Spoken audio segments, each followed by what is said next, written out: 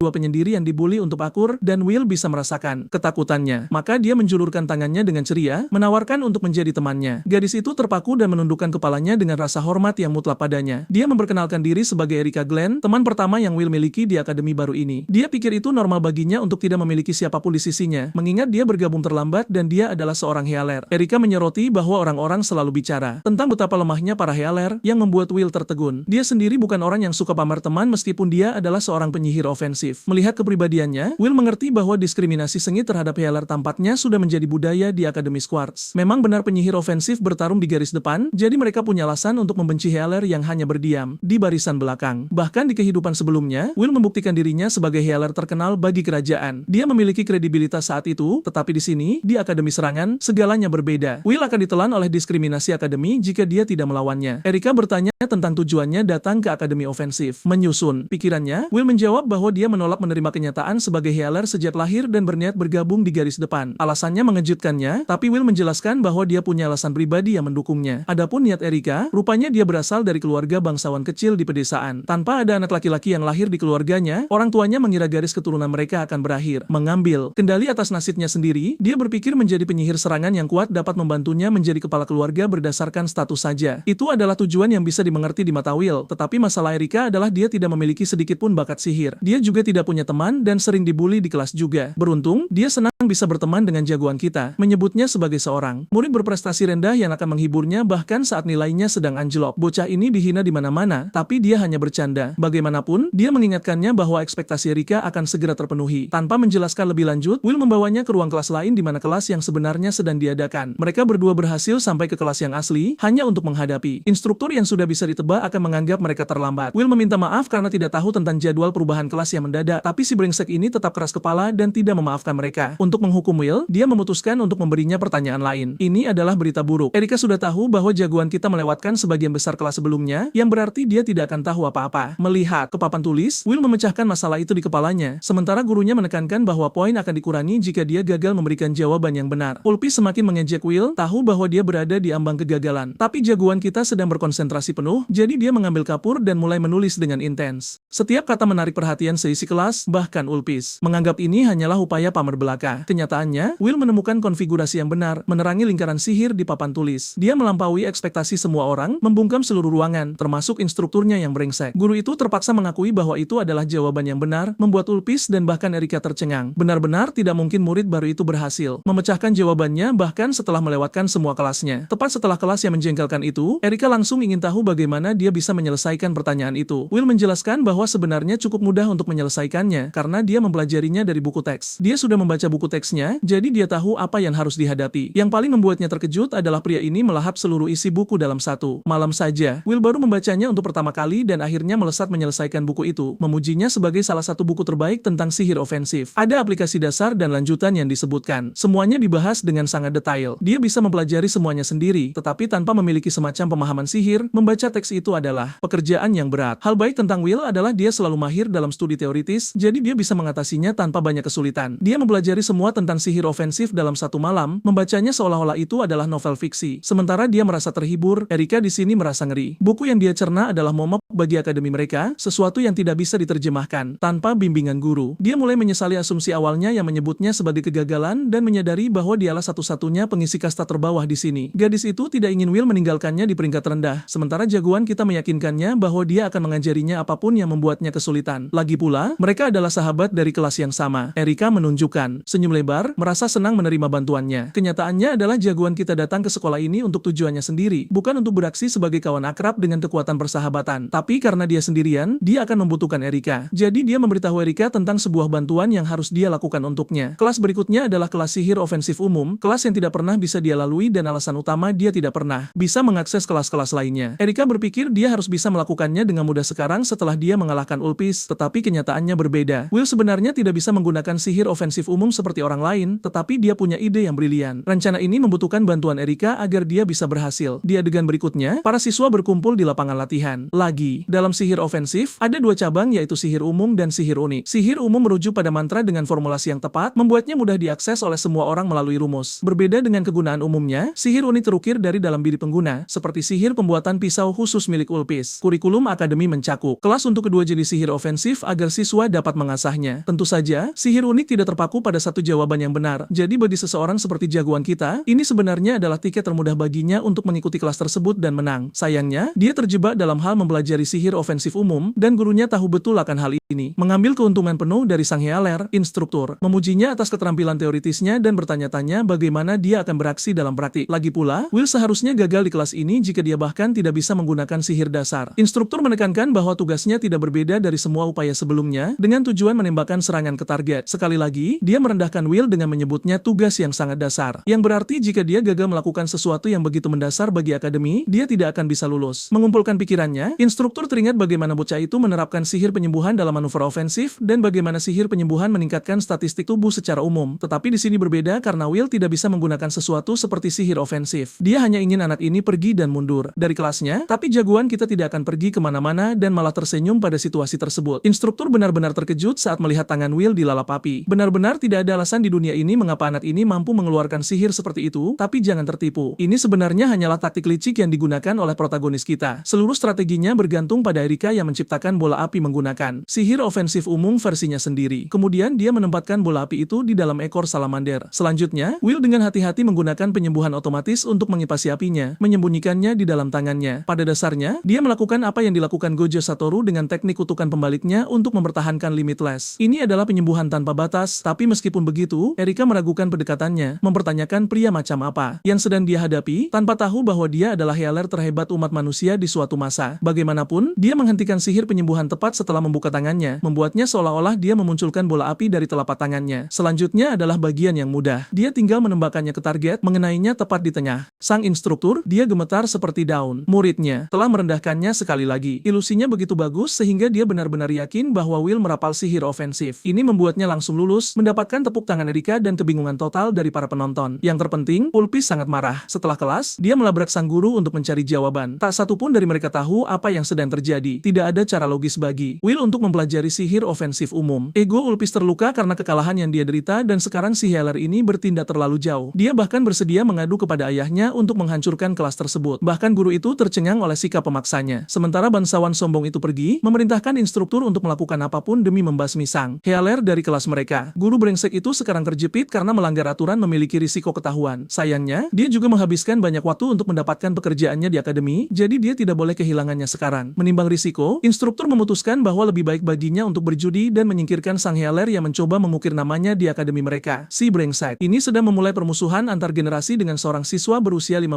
tahun dan akhirnya memutuskan untuk turun tangan sendiri. Setelah kelas di lapangan latihan, instruktur akhirnya memanggil Will sendirian. Dia mengancam jagoan kita, tapi Will menganggapnya sebagai pujian, terlalu polos untuk menyadari situasi yang dia hadapi. Instruktur menyatakan bahwa dia ingin merendahkan kepercayaan diri anak itu, terutama setelah dia melewatkan banyak kelas saat pertama kali datang ke akademi. Itu bahkan bukan kesalahan jagoan kita karena guru sialan inilah yang menolak membiarkannya mengambil kelas-kelas itu sejak awal. Will membantah dengan mengatakan dia sudah mempelajari materinya dari teman-teman dan belajar mandiri, jadi tidak ada yang perlu dikhawatirkan. Tapi guru ini bersikap tirani dalam pendekatannya dan sama sekali tidak peduli, percaya bahwa pelajaran baru ini perlu bagi Will. Isinya ditentukan oleh dia sebagai instruktur, jadi di sini mereka akan berpartisipasi dalam pertempuran simulasi yang sesungguhnya. Sangat mencurigakan bagi Will bahwa dia harus melawan seorang guru tanpa alasan, dan instruktur tahu ini tidak adil, jadi dia memberikan handicap kepada bocah itu. Jika Will bisa mendaratkan satu serangan saja, dia akan dianggap sebagai pemenang ujian mini ini. Dengan keuntungan seperti ini, instruktur berharap bocah itu tidak kabur dan menanggapi pertarungan ini dengan serius. Tentu saja, badut ini tidak pernah membayangkan dirinya akan kalah. Dia begitu percaya diri dengan kemampuannya. Adapun jagoan kita, dia tenggelam dalam pikirannya,